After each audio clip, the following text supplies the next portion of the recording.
एक समय की बात है, एक छोटा सा बंदर था जिसका नाम मोती था। मोती बहुत ही नटखट और साहसी था। वह हमेशा नए नए रोमांच की खोज में लगा रहता था। मोती एक बड़े और घने जंगल में रहता था, जिसे लोग जादुई जंगल कहते थे। इस जंगल में अनेक रहस्यमयी बातें थीं जिन्हें जानने के लिए हर कोई उत्सुक रहता था। एक दिन मोती ने तय किया कि वह जंगल के गहरे हिस्से में जाएगा, जहां अब तक कोई जानवर नहीं गया था। मोती ने अपने दोस्तों से अलविदा कहकर सफर शुरू किए। चलते चलते मोती को एक पुराना दरवाजा मिला, जिस पर जादुई चिन्ह बने हुए थे। यह दरवाजा किसी प्राचीन कालीन मंदिर का हिस्सा लग रहा था। मोती ने हिम्मत जुटाकर दरवाजा खोला तो एक अद्भुत दृश्य उसके सामने था। दरवाजे के भीतर एक और दुनिया थी, जहां मोती ने कई जादुई प्राणियों को देखा। वहां एक जादुई हिला हुआ था जो मनचाही जगह पर ले जाता था। मोती ने उस हिले को छुआ और अचानक वह एक सुंदर सी नदी के किनारे पर था। नदी के पास एक सुनहरी मछली थी, जिसने मोती से कहा, मैं तुम्हें एक विशेष रहस्य बता सकती हूं, पर तुम्हें मेरी मदद करनी होगी। मोती ने सहर्ष उसकी मदद करने की बात कह दी। सुनहरी मछली ने बताया कि नदी के उस पार एक बड़ा खजाना है, लेकिन उसे पाना किसी महापुरुष के बस की बात है।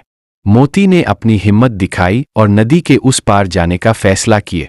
नदी को पार करते ही मोती ने देखा कि वहां एक विशाल पेड़ के नीचे एक चमचमाती चीज छिपी हुई थी। मोती ने अपनी चपलता से खजाने को निकालने की कोशिश शुरू कर दी। उसने देखा कि खजाने पर एक प्राचीन मंत्र लिखा हुआ था। मोती ने वह मंत्र पढ़ा और खजाने को छू लिए। तभी एक रोशनी का फव्वारा निकला और एक जादुई प्राणी प्रकट हुआ। प्राणी ने कहा, तुमने अपनी साहस और मदद करने की प्रवृत्ति से यह खजाना पा लिया है। अब यह खजाना तुम्हारा है। खजाने के साथ साथ मोती की मित्रता भी परखी जाने वाली थी। उसे यह समझ आया कि खजाना सिर्फ सोने चांदी का नहीं होता, सच्चे दोस्त और अच्छाई भी खजाने के रूप में होती है। जब मोती जंगल से वापस आया तो उसने अपने सभी दोस्तों को अपने अभूतपूर्व अनुभवों के बारे में बताए। उसके दोस्तों ने उसकी बातें ध्यानपूर्वक सुनी और उसे इस साहसिक कारनामे के लिए सम्मानित किए।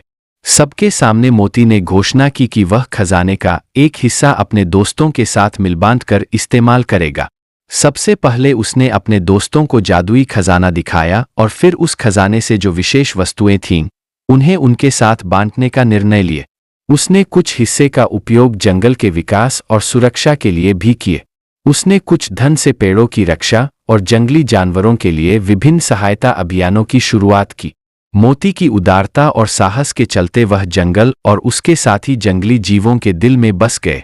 अब हर कोई उसे एक महानायक के रूप में देखता था, जिसने न केवल साहस का परिचय दिया बल्कि अपने दोस्तों और जंगल के भले के लिए काम किए। इस घटना के बाद मोती कभी कभी फिर से उसी जादुई दरवाजे से होकर अपनी रोमांचक यात्रा पर निकलता और नए रहस्यों की खोज करता।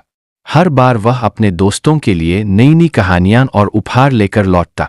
इस कहानी से हमें यही सीखने को मिलता है कि हमें हमेशा साहसी और उदार होना चाहिए।